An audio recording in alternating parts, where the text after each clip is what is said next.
Outstanding work of our change agents and Dr. Johnny Cruz Craig. We worked on different topics, not just the normal thing. You know, we worked on culturally relevant teaching, social and emotional learning, trauma-informed classrooms, and the whole child, just to name a few.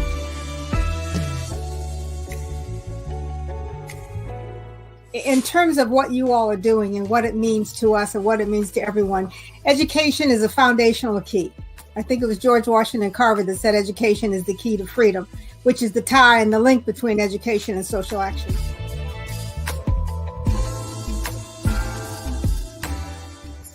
Delta pushed early on that it's not just matriculating through a scripted curriculum that may not teach needed life and adaptive skills. We have been pushing through our gyms and other programs that you need to focus on educating the whole person so that our next generation has the basic life skills to navigate and adapt in now an even more demanding and unrelenting world environment.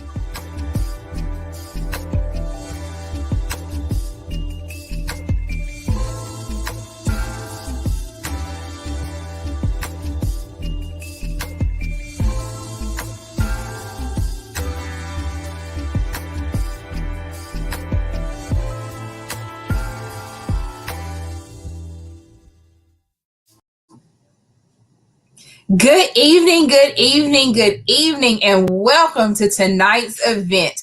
I am super excited. Before I get started with our introductions, I need you to do me a favor. I need you to like and share this post so that other people can join in to this amazing session tonight. Tonight's session is Let Us Speak Youth Voices Panel. You are going to be in for a treat. We have some amazing students that will be joining us tonight to give us their perspective on different things. So I would like to bring to the stage my fellow North Carolina tag team members. My name is Tia Gillum Wilson, and I'm representing Alamance County, North Carolina. We have coming to the stage next, Miss Renice Sherrod, representing Pitt County, North Carolina. Then we have Miss Saida Williams, representing from Caswell County, North Carolina. And last but not least, we have Consuela Chambers Banks coming from Wake County, North Carolina. We also have 2 additional North Carolina TAG team members representing Granville County, Ms. Pamela Criswell, and representing Pitt County as well is Nikki Miller. Thank you so much. And Consuela, TAG, you're it. Good evening again, everybody, and welcome again to Let Us Speak Our Youth Voices panel. I do want to start by quoting Whitney Houston when she said, "I believe the children are our future. Teach them well and let them lead the way."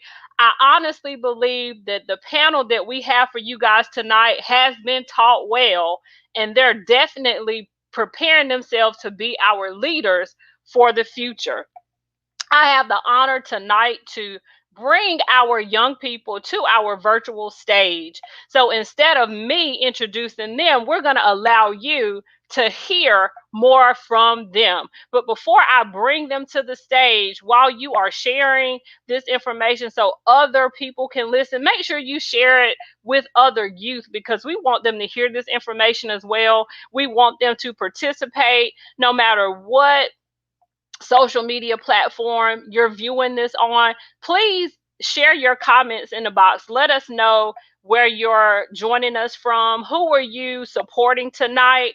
We want you to definitely participate in this conversation. So now I'm going to bring our young people to the stage, and we do want to hear from them what, just a little bit of information about them, where they're from, what school they may be going to, majors and such. So first, we're going to bring to the virtual stage Armani Graves.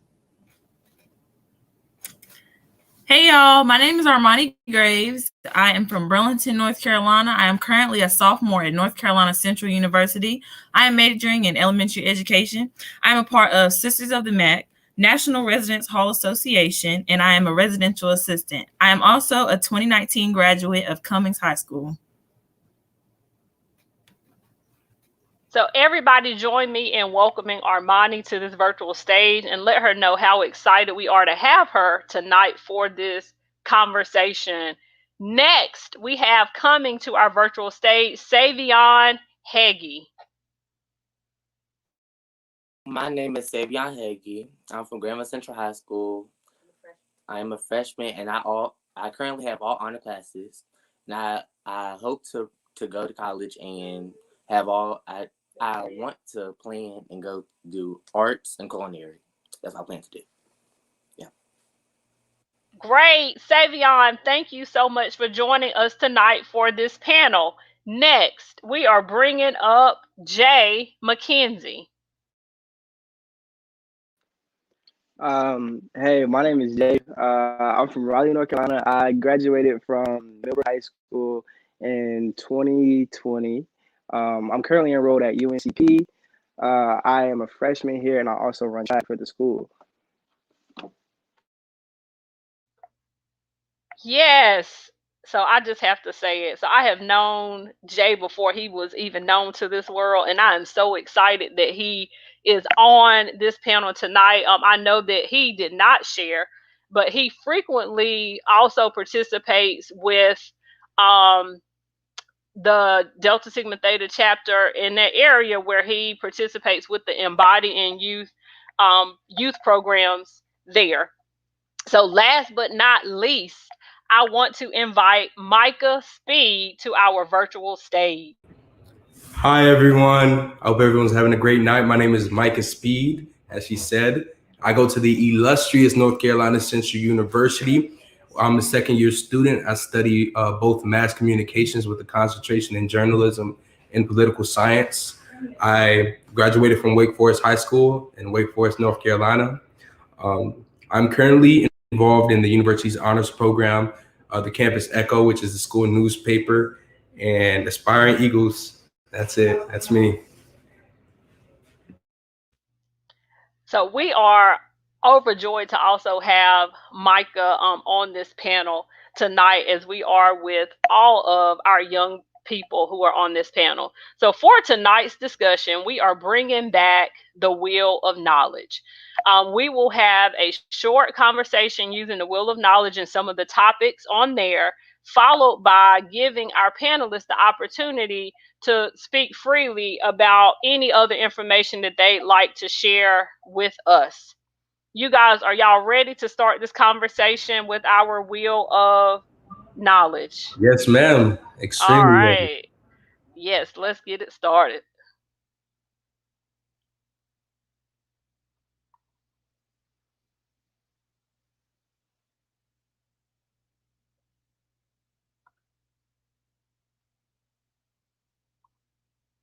All right, so I'm going to spin.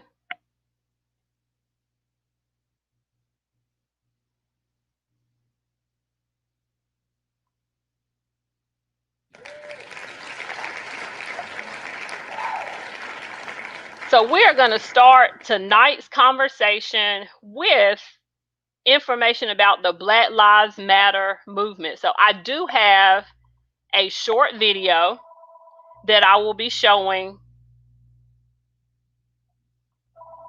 prior to starting this conversation.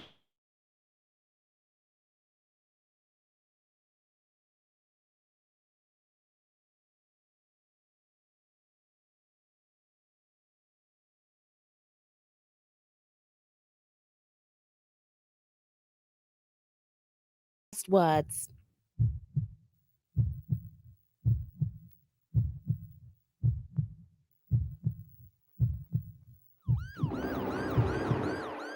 Their names define a movement. Their deaths a rallying cry for justice.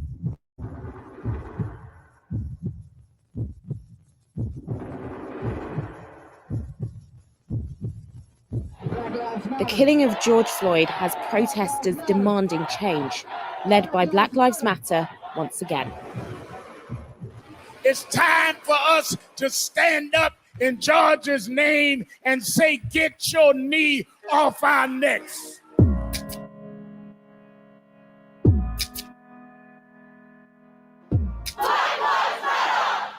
The Black Lives Matter group has been fighting to be heard since 2013, and the phrase itself is now being seen on streets and screens all over the world. But how did the movement get here? How did it begin? Their message comes from an urgent need to tackle police brutality, and the statistics are stark. Police killed more than 1,000 people in America in 2019. Black people are currently 3 times more likely to be killed by police, and 99% of killings by a police officer between 2013 to 2019 have not resulted in criminal charges. But the Black Lives Matter bubble didn't actually start with police brutality. It began after the death of Trayvon Martin at the hands of an armed vigilante. It is the story that no one can stop talking about, the shooting of Trayvon Martin. On a February evening in 2012 in Sanford, Florida, Neighborhood Watch volunteer George Zimmerman called the police to report a suspicious person. This guy looks like he's up to no good, or he's on drugs or something. It's raining and he's just walking around looking about. Okay, and this guy, is he white, black, or Hispanic? He looks black. He's told not to approach the person in question. Are you following him? Yeah. Okay, we don't need you to do that. Zimmerman ignored the instructions and started following 17-year-old Trayvon Martin. Moments later, neighbors reported hearing gunfire. There's gunshots. You just heard gunshots? Yes. How many? This one. Zimmerman accepted he shot Martin, claiming self-defense. He wasn't immediately charged. In fact, it took 44 days for him to be arrested, only after national media attention, a petition signed by more than 1 million people, and a public response from the then president. You know, if I had a son, he'd look like Trayvon. We're going to get to the bottom of exactly what happened. A year later, Zimmerman was found not guilty of all charges by a jury of 6 women, 5 of them white. The acquittal caused outrage and sparked the birth of a new kind of civil rights movement. Long before there was.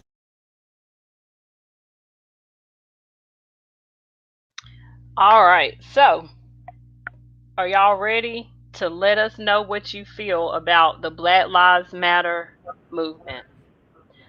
So we're going to start this conversation with Armani. We'd love to hear from you first. Well, being that I am a Black woman, I do think that this is very important. I do not think that it is talked about enough in schools, though. I do feel like it needs to be a more important topic when students are in school. Okay.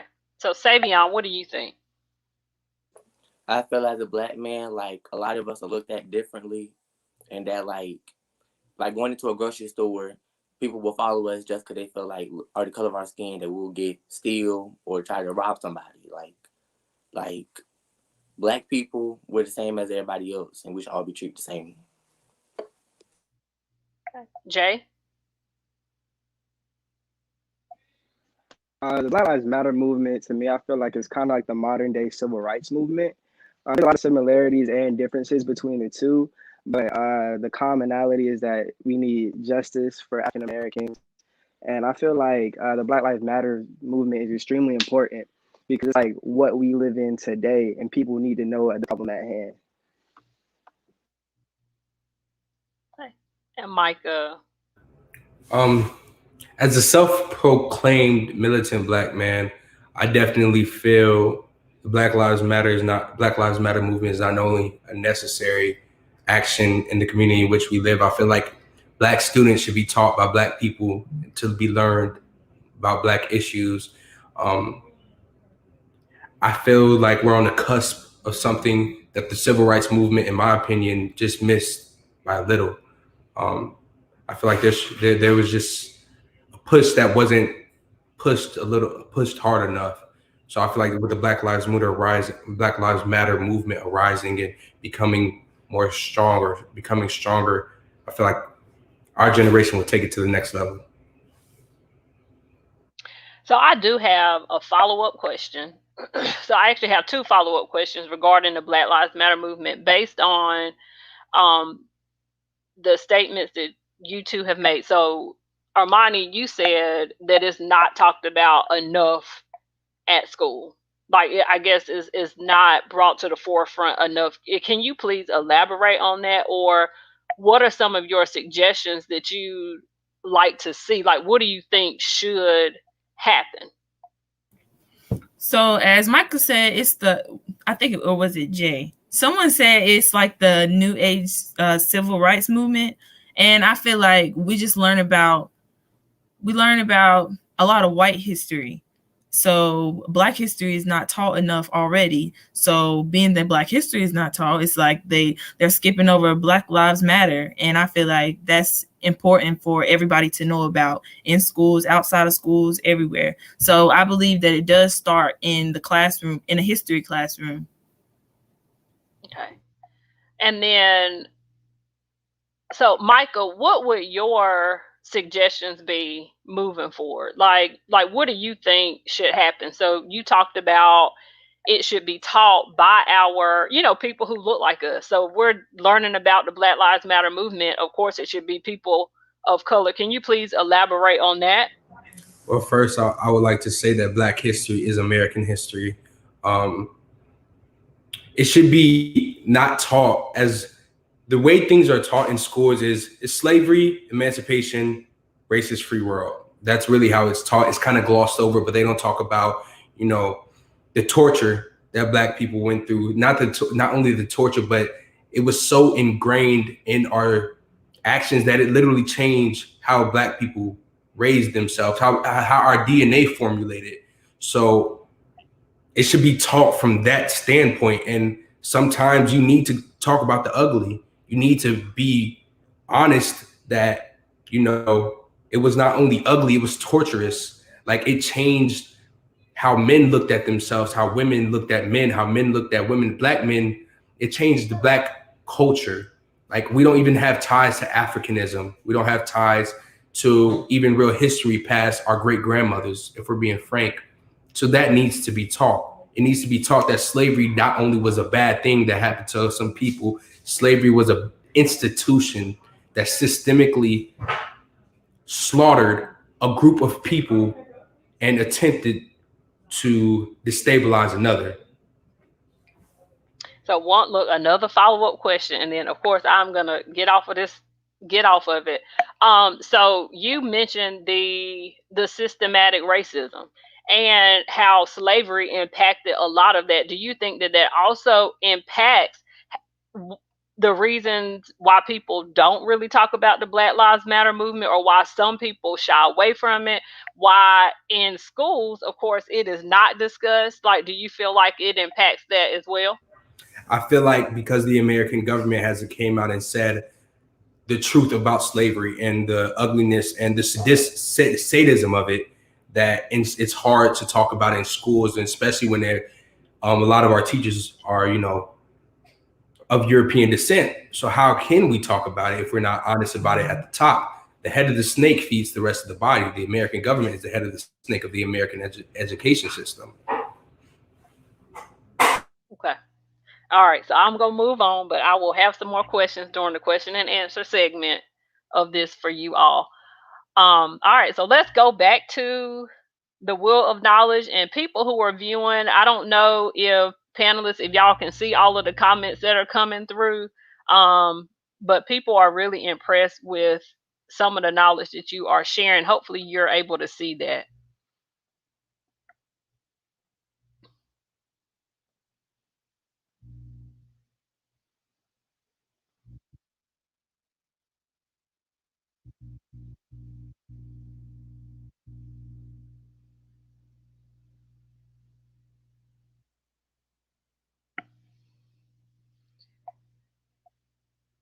All right, so our next topic is school resource officers. I did have a short video for this one. However, I'm not going to show the video this time because I would love to hear more of you than the video. So in North Carolina, it has been a very big topic, school resource officers, because of some of the violence that's happened. I'm not sure if you guys have, or you all have witnessed it at your schools, but we are very interested to know, like, what are your views of school resource officers? Are they needed? Are they helpful at schools? Like, what do you think? Armani. I feel like they're needed if they're doing their job, being that in schools for the past few years have been taking up a lot of violence and it's just a lot of crazy stuff going on in a place where it shouldn't be with kids, and it shouldn't happen. So I feel like they're needed in every place if they're going to actually do what they're supposed to do. Take care of the students, take care of the teacher, take care of the people in the building. Like, as long as they're going to do that, then. Okay. All right, Savion, what do you think? I think they're very needed. But like she said, they're gonna do their job. Like some of them, they might just blow it off. And like honestly, like right now, like everybody virtual, they might not be in the same mental state as they were when we got out of school. So they need those kind of people to talk to and have a hand to pull them back up. Yeah, so I think it's very interesting what you just shared, Savion, about needing them to talk to and that hand to bring them back up. Because what that says to me is you may have had the opportunity to be with the SRO who was actually a helping professional. So I do know that we see a lot of videos about SROs who are really bad, but I've also had the opportunity to work with some really good SROs that work to better kids, and actually bring them up and not bring them down. So Jay, what do you think? I feel like I feel like SROs are necessary in schools because of like all the shootings in the past. So I feel like that probably like gave some students like an ease, like a peace of mind knowing that someone was there. But from my experiences, I mean, in middle school, I had a pretty cool SRO, but like in high school, like our SROs really didn't do much. They kind of were just there, you know what I mean? If there was a fight that happened, they might be on the scene or something like that. But for the most part, they were just like in the building. So it's like I feel like they are necessary when like needed with like when there's problems and conflicts at school. But for the most part, I mean, I don't do much from what I see. So yeah. Okay. All right, and last but not least, Micah, I think that's a complex and layered question because, like the other panelists mentioned, there has been a uproar of violence in schools. But I think we need to really evaluate on why there are school resource officers and when did they start coming in. And if we're being honest, they started to come in around integration. There wasn't school resource officers or officers in schools before Black people started being in white schools. And I think that feeds the school to prison pipeline. So I don't know. I think it's a necessary evil, but at the same time, it needs to be some deep thought and evaluation on why they're there.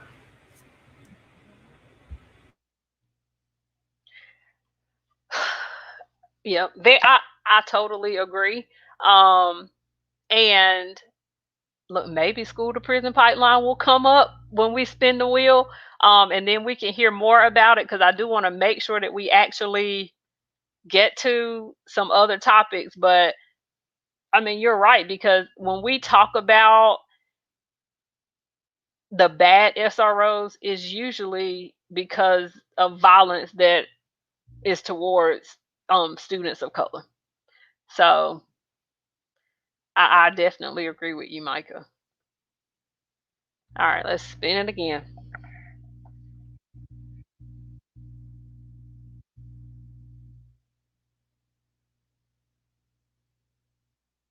Okay.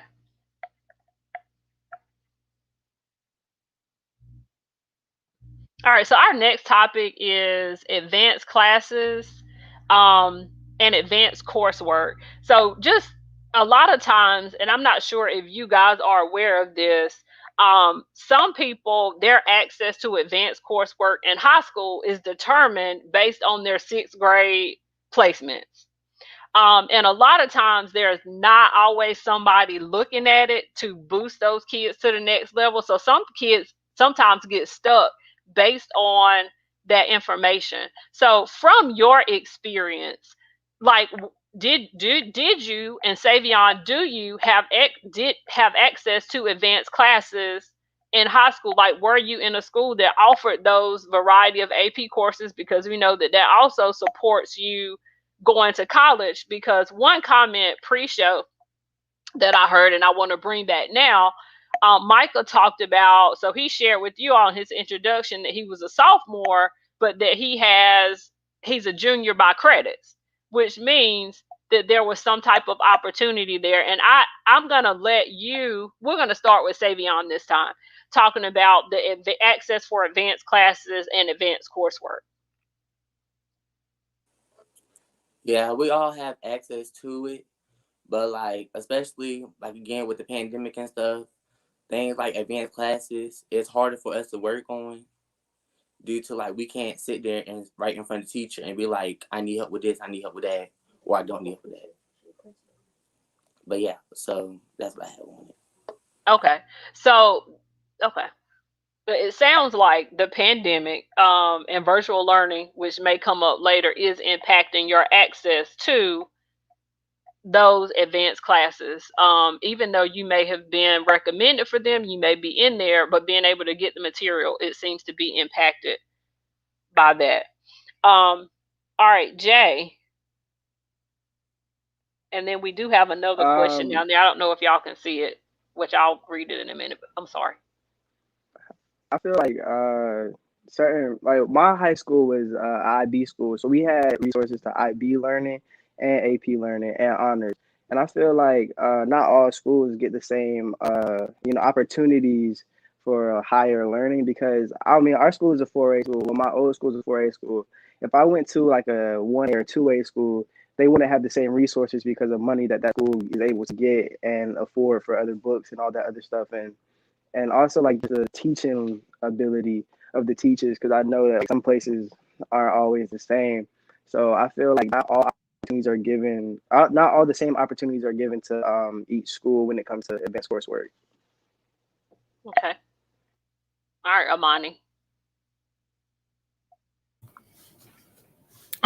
I can say that my high school, they offered a lot of AP class. Well, a nice amount of AP classes and honors classes. I would say it was more on having to get yourself into the classes, because you stated something about so in middle school, I might not have been ready for those AP classes or those honors classes. But I get to high school and teachers are asking me, why are you not taking AP and honors classes? Because they weren't in middle school, they weren't pushing me as hard as they were pushing me in high school. It wasn't the same as high school teaching. So I would say the resources are definitely there. It's just you getting yourself into the classes and getting yourself ready for that. Like showing them that you can do it, showing them that what your middle school teacher said was wrong and you can do it. All right, Micah, and then Armani, I am going to come back to you because the statement was put in the box for you. So Micah, go ahead.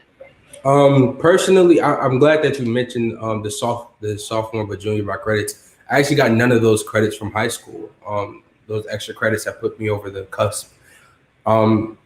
And I went to a really big high school, predominantly white, that offered those resources and those classes and coursework.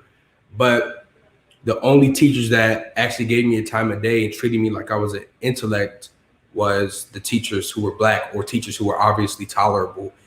I think I had one honors course, two at most. One was a teacher named Ms. Dunn and the other Miss Bettina Pope. And those teachers were obviously a little bit more tolerable of the things I was. I was busy and I didn't really like boring coursework. And I guess they just assumed I was dumb.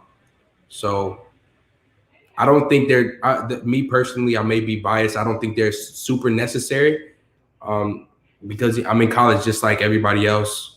I'm doing classes just like everybody else. So that's just me. I don't think they're abundantly necessary. I think they're just trying to divide who they deem is smart. And we all know who they already think is smart. So. Okay.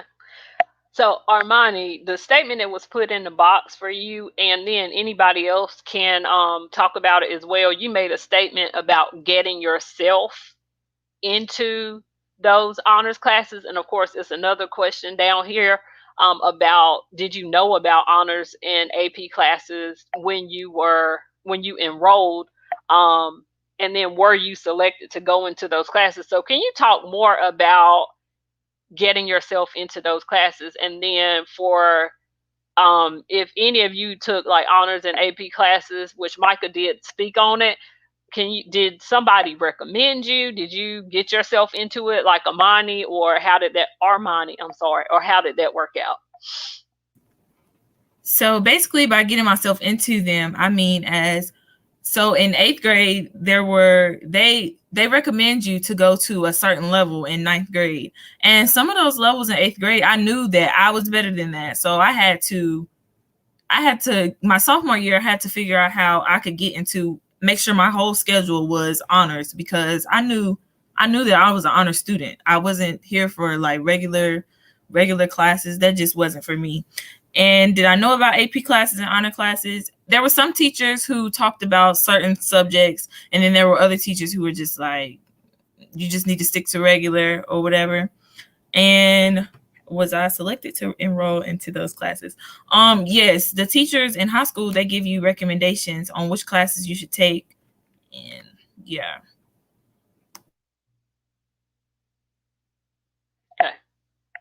There's a question up here that I think is important to answer.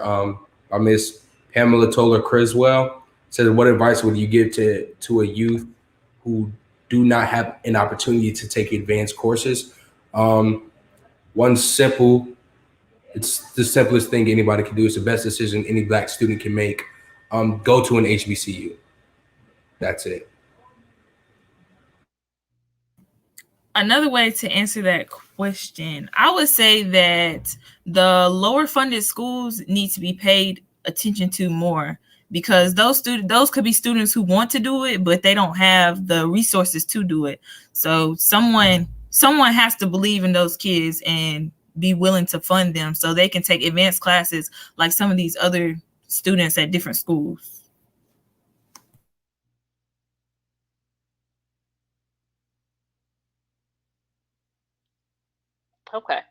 Very good. We're going to spin the wheel one more time.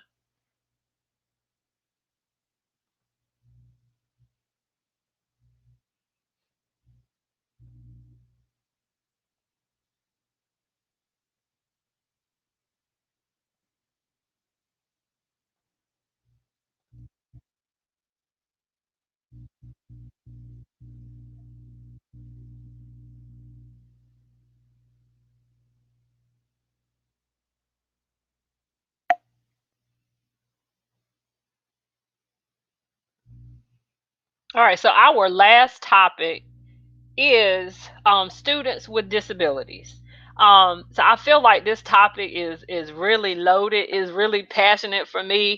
But this panel is about you, so I'm not gonna go on my soapbox. So I do feel like if you are familiar with um, like identifying students for students with disabilities, a lot of times Black males are identified um, more than pretty much anybody else. And a lot of times when our Black males are identified, we are looking at them for behavioral programs, where they end up in BST programs, or where they end up in very remedial classes that put them like on OCS pathways.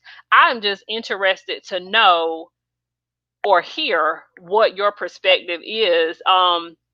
Like, what are your interactions? What do you think? How do you think we can make this better and move forward? So we'll start in reverse this time. I'm gonna start with Micah this time. This students with disabilities. First, I want to ask, what do you mean by disability? Because that I think that term is so broad. Not only broad, I think it's overly used, especially in the school system. Yeah, so I just mean students within the school system that may be receiving services via a individualized education plan, or a student who may be receiving services via Section 504. I believe disabled students, I say that term with quotations. I believe disabled students, I don't think it's a quote unquote disability as people say it. I think it's just a difference of learning ability, like what they're able to take in. Like, I had a friend whose little brother had Down syndrome, and I remember picking him up from school with him, and I walked into his classroom, and they weren't talking to him. They weren't teaching him. They were talking at him as if he were incompetent or incapable of receiving complex information. And it frustrated me because I'm like, he's not dumb. He's not stupid. He's a student just like everyone else in this classroom, just like everyone else in this school. So you should be able to teach him, or should teach him, as if he were, not as if he's years behind other students, because that's not the case. So I don't think it's the disabilities that need to be assessed. I think it's the way we define disabilities. Very good. Like I said, this is passionate for me, and you just mentioned my my disability to get me turned up on this show. So I'm gonna go ahead and move on to the next kid, Jay. I feel like students with disabilities should be treated as normal as possible. They need like extra assistance in the classroom, but besides that, they're just like us. And I feel like people may look down on people with disabilities and make them feel less than what, like, and that makes that person feel less than what they are. And I also feel like they might think that person's less than them, which is terrible. And I also feel like teachers, they need to be more qualified to teach kids with disabilities, because I know you need to have patience and that you have to be a great teacher to be able to work with kids with disabilities. And I know teachers now that do not have that quality, and don't have those qualities. And I've seen teachers work with kids with disabilities that don't have those qualities, and it never like ends up good. They need to like do active, like not background checks, but like do a better job getting people to work with. Wait, hold on. Let me say that again. They need to do a better job with getting the right teachers to work with the kids with disabilities, because not any teacher can just do that job. All right, Savion. How I feel about it is kids with disabilities, they're treated completely different to how we are in school. Like they'll put them into a whole different section and make them feel less than.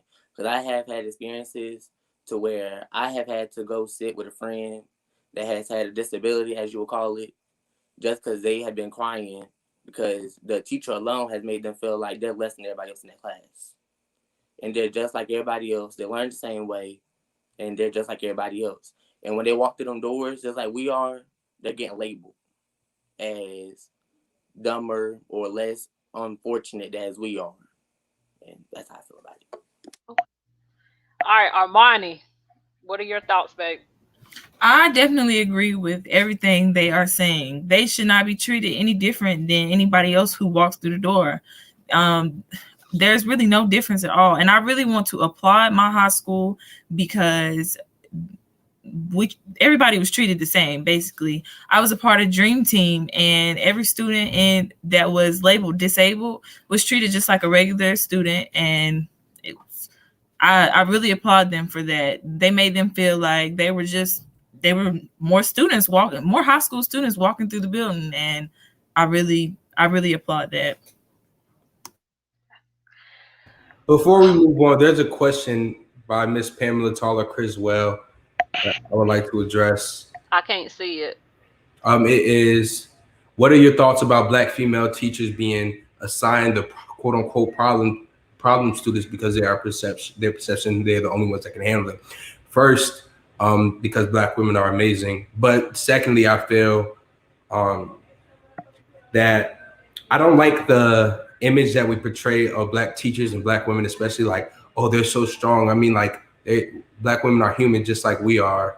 I mean, not only are they human, they're more than human. I love Black women. I have a Black mother, so shout out to mama.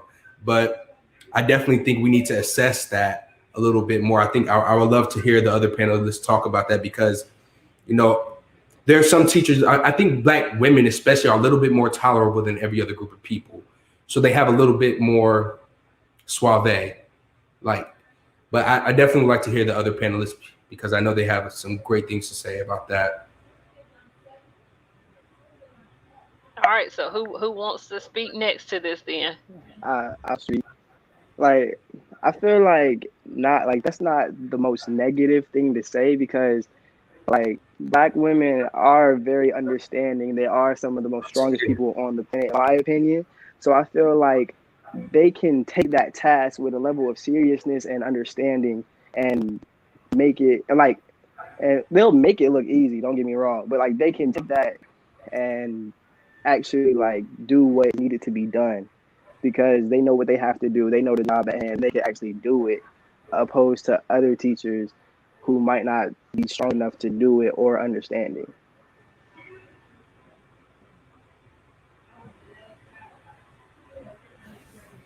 All right, Savion and Armani, do y'all want to respond to this question?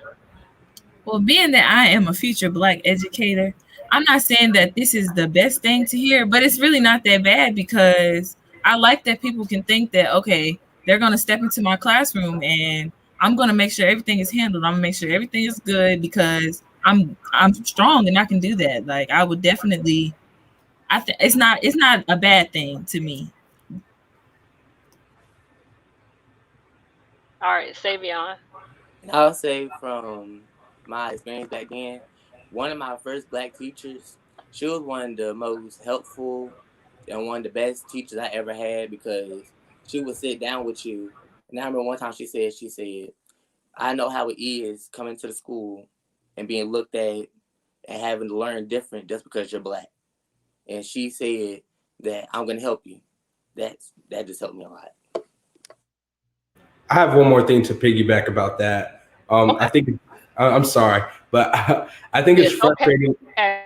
I think it's frustrating that even that we can see in the educational system that how Black women are seen as tools to do the hard tasks.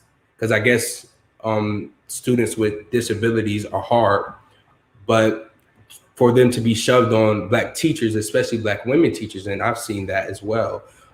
Black women teacher, it's frustrating to see that even in the educational system, like a black woman, you always give a black woman the hardest job because you know she can handle it.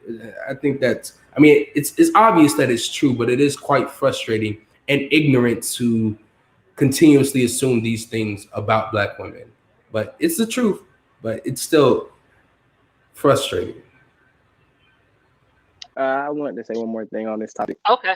Okay. So um, like I feel like it might give African American women this job because no one else wanted to do it. So it's kind of like, okay, I see that you're just putting this job on the black woman. You know what I mean? So like I feel like that's also one thing as well.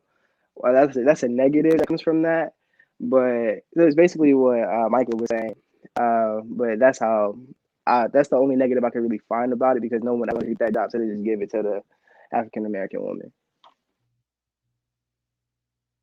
So I am going to wrap this up by saying that Dr. Cruz Craig will often say, or she'll talk about it being hard work. And I know I can speak for myself, and I feel like all of our other North Carolina tag team members, and even some of the other educators who are watching that I've seen the comments come up, it really is hard work. And yes, we will sometimes get some difficult kids or have to be the person that deals with the difficult kid, but it's a hard work. I know for me, when I was in the classroom and now even in my current role as a counselor, when I see a kid, I want to give them what I want my own kids to have. So whether you're a difficult kid or what have you, I'm gonna treat you like you my kid. Actually, you get treated better because I can whoop my own children. I can't whoop you, but I'm gonna treat you like you were my baby. So when you come in there, if you doing what you're not supposed to do, I'm gonna get you. If you're doing good, I'm gonna love on you because it really is the hard work. So we do have a few minutes where we're going to allow our panelists to just give us some closing statements before we go into the question and answer portion of this program. So we're going to start with Armani. Do you have any, lasting thoughts or comments that you would like to share with our listeners? Okay. Well, my biggest thoughts for schools are always I feel like teachers should go in school with a loving nature. Please love these students because you never know how it is at home. You never know what's going on behind closed doors. School may be the only place that they are getting love and they are feeling like somebody needs to show them that they are better than everything else that's out there, everything they're called, everything that's just, yeah. So when they get into those schools doors, please show them love, show them that somebody is there for them to teach them and to help them grow and to show them that they are bigger than whatever stereotype is put in front of them. All right, Savion, any lasting thoughts? I agree with what she said. As my mom being a black principal, I see that she treats all them elementary kids as if they were her little kids herself, like they would run around her house, and she would treat them with the same love and nature she would give us, and we all treat the same way. And Yeah. All right, Jay. I feel like, yeah, you do have to have a passion for teaching because I've been dealing with some teachers that I feel like were just there to do a job.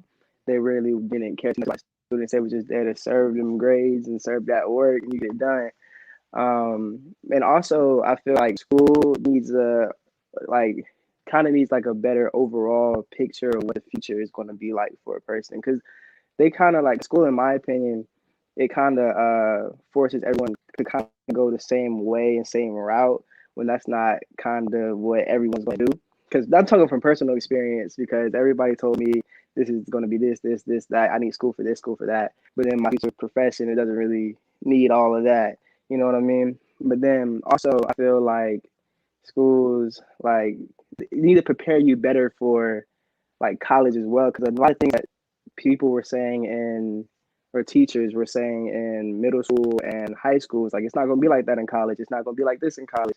I come to college and it's like I'm okay. You know what I mean? So like that's one thing I feel like needs to do better. It's better preparation for the future for students. Okay. And last but not least, Micah. Um, what Jay said was smack on point. Definitely, where everybody was in high school, oh, you ain't gonna survive in college doing this. I mean, what? Come on now. But I really do appreciate, talking about these things. But my final thoughts on it all is that talking can only do so much, create sound. Um, and creating sound we've created sound for long enough. I think for the next step will be to attack the educational system, and do things, not just talk about it. We know enough about what's wrong. We know what's wrong. We know the constant inequalities in said systems and how we can change them, because we're an intellectual group of people. But what's next? So creating change at a bigger and deeper level is more than just talking about creating change.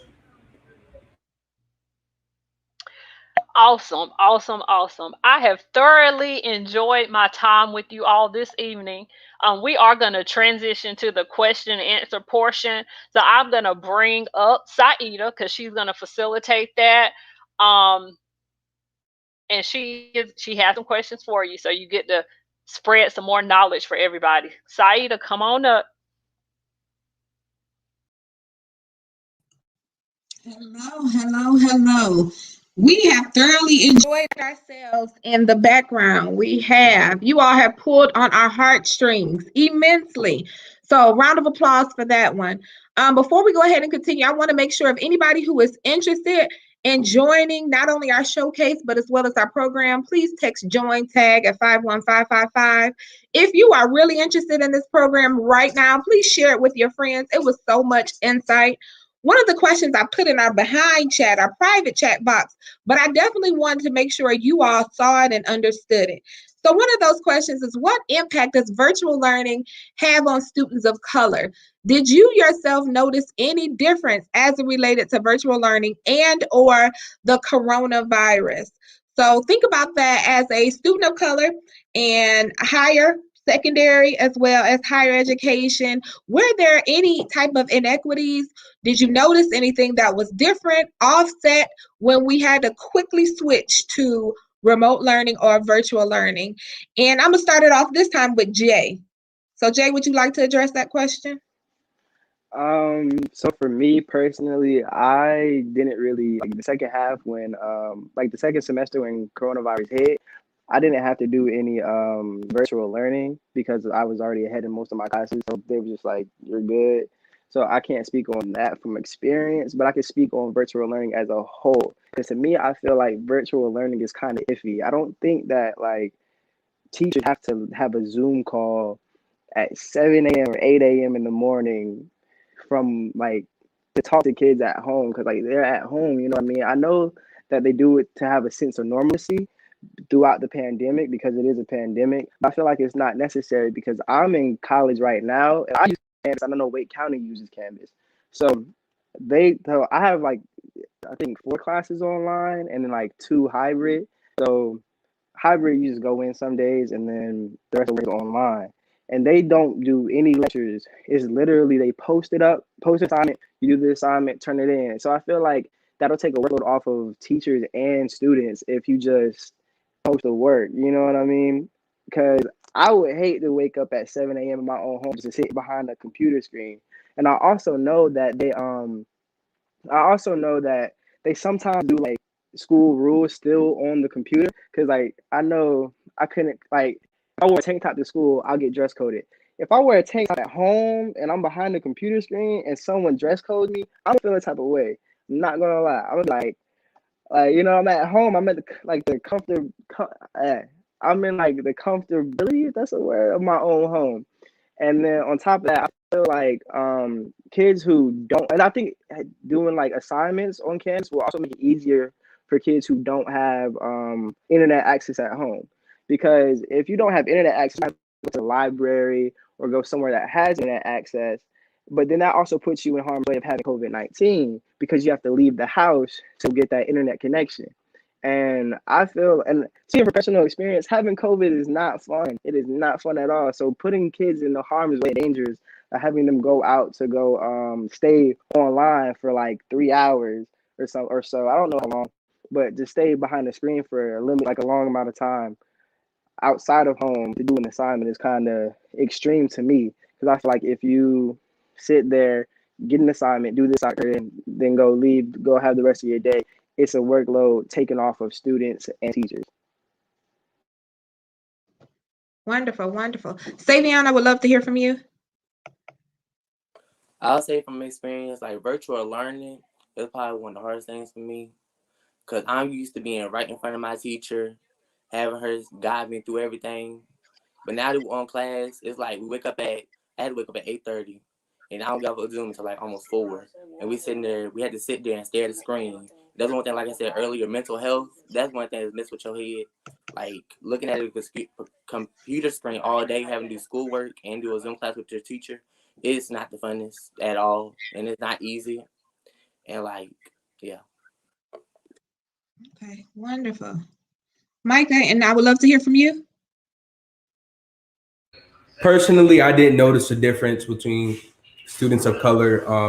I go to an HBCU, but I can see the frustration and annoyance of having to have that sense of normalcy at home while you're at home, like Jay said. Wonderful. And then last, of course, but not least, Armani, let's hear from you. So I had the pleasure of working with some students who were learning virtually, and I feel like it will affect these students in the long run because, to be honest, they're not learning like they should be. They're not getting the correct knowledge. They're not understanding it the way they would in a classroom. And I understand that COVID is bad, so they can't go in the classrooms. So there's not much that can be done, but it is going to affect them in the long run, especially being that since they're not learning anything, it's going to affect them in higher grade levels. They're going to be missing some knowledge that they need to get to the next grade level. And then for me personally, I'm not learning much. I'm not learning as much as I should. I have to put in a whole lot of extra studying time, teaching myself, because some of my classes are not the way they should be. And I'm trying to get a degree, and without that knowledge, I don't feel as if I could help students in the future the way that they should be, because me being a future teacher, I'm missing knowledge, they're missing knowledge. It's not gonna correlate well. Wonderful. And any of you can address this one. Do any of you all feel slighted, or do you feel as if you didn't get your money's worth if you were at a university, or you're not getting as much knowledge because of the virtual learning platform, where you don't have as much interpersonal connections with your professor or your teacher, or you may have to ask questions that are outside of the normal thing or the normal aspect of the educational system? And you all can feel free to answer this one. I don't think we're getting our money's worth, if we're being frank.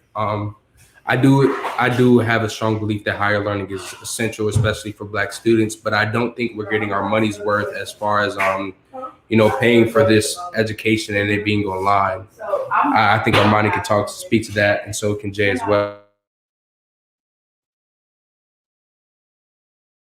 I definitely agree. I do not think that I'm getting my money's worth, being that I'm not learning as much as I would in a classroom.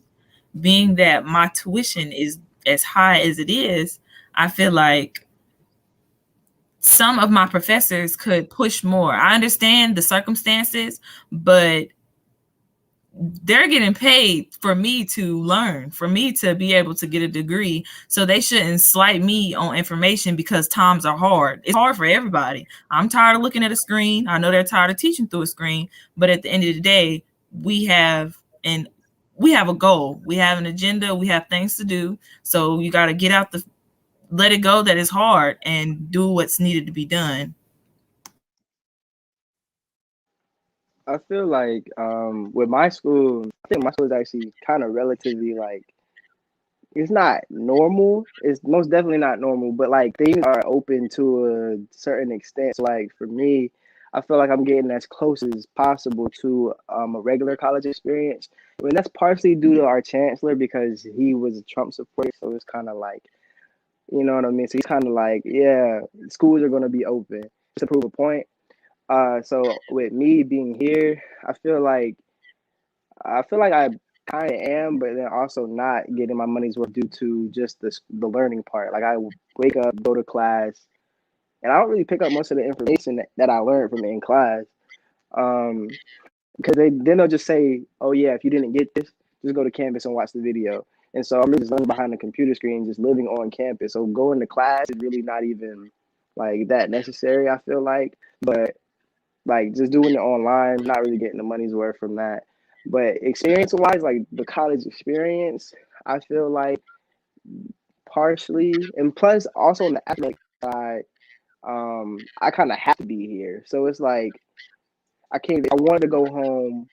I wouldn't be getting no I wouldn't be running track. I wouldn't be at the meets. Wouldn't be doing nothing. So I'll just be a regular student at that point. There's no point for me being so far from home, being a regular, I go to a community college or something. You know what I mean?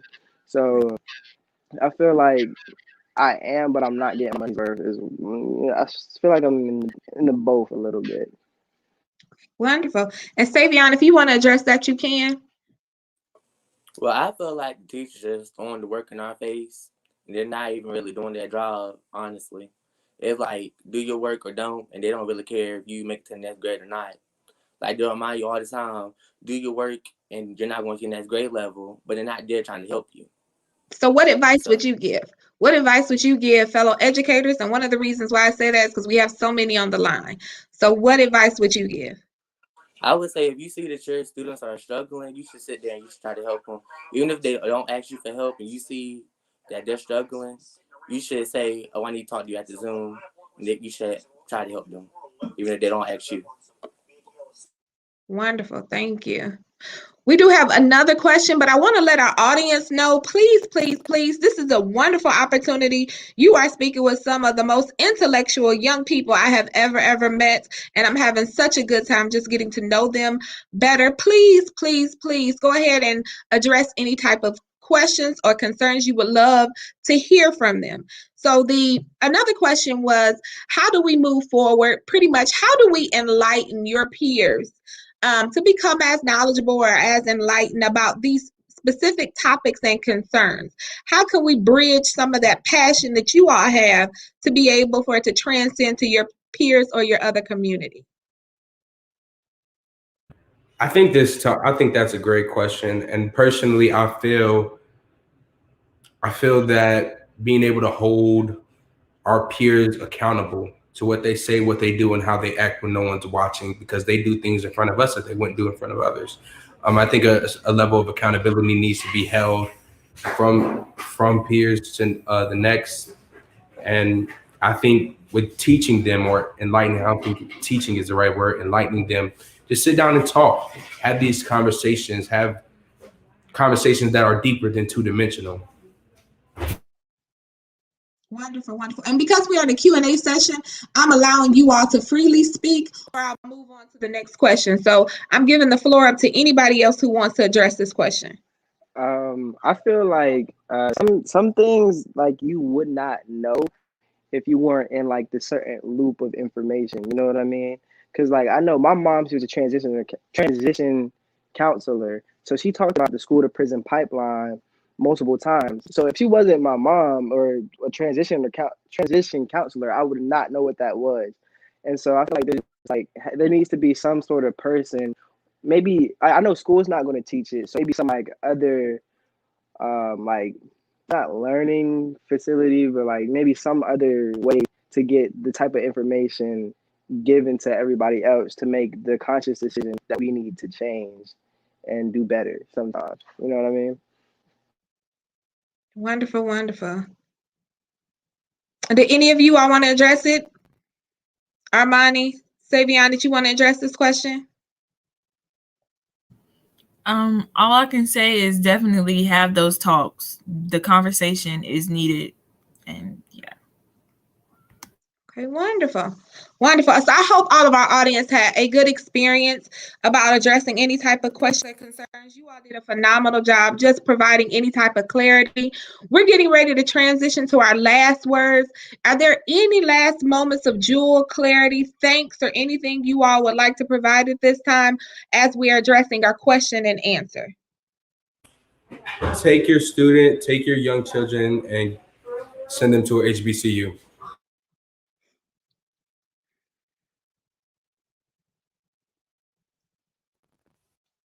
Anyone else? All right. Well, it has been such a pleasure. You have truly enlightened all of us. Jay, did you want to say something? Yeah, I was just gonna say, like, thank you for listening to what we had to say and our opinions on things, because I don't think a lot of people actually asking us these questions. You know what I mean? So I just want to say thank you for that and listening. Oh, no, thank you. Thank you. I mean, you all have really enlightened us. You really have pulled on our heartstring. We're behind doors. We're trying to make sure that we can keep up, that our voice won't crack, because you all are really just doing a great job. You know, kudos to all the leaders that have been involved in your family, your parents, any type of mentors that you have. As they're watching this, kudos to all of you all, because they did a job well done. And I am so extremely excited for your future. So we're getting ready to wrap it up. And we're also getting ready to allow you to be introduced to my next sister. So TAG, Renice, you are it. Good evening. Yes, this has been a powerful and insightful night. There was definitely a call to action to create a sound, attack the education system. We need to really listen to the voices of the youth. And there were some next steps. They want more, you guys want more honesty, more Black educators, to learn more about your Black history, and to definitely go to an HBCU. I did not go to an HBCU. I went to a PWI, but both my parents went to Winston-Salem State University, and just to see the pride and the self-confidence of Black people coming out of HBCUs is amazing, and to see it in the youth as well. You guys recognize the power of Black educators, and we thank you for that. So we do have an appreciation gift for you guys. We have certificates. We will start with Armani Graves. Thank you. Thank you. Next, we will have Savion Heggie. Thank you. He held his own on this panel. Thank you.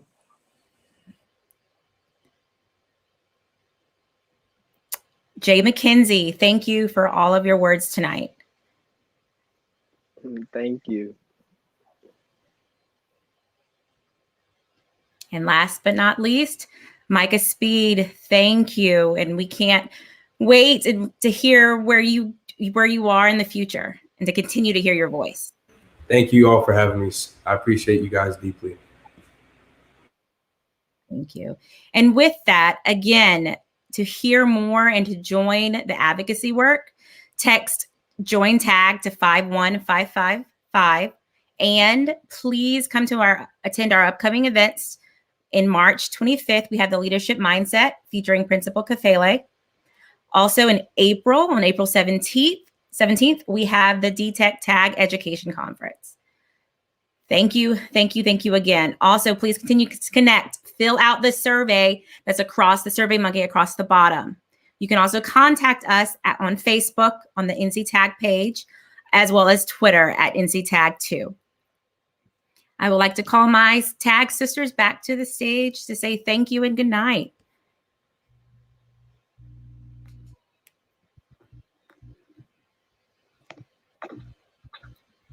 Good night, everyone. Thank you. Good night. Good night, everyone. I have to say. We gotta fight against them, but we need numbers. We need to show up at school board meetings. We need to show up at county commissioner meetings. We need to have someone on the agenda to talk and know what they're talking about to advocate.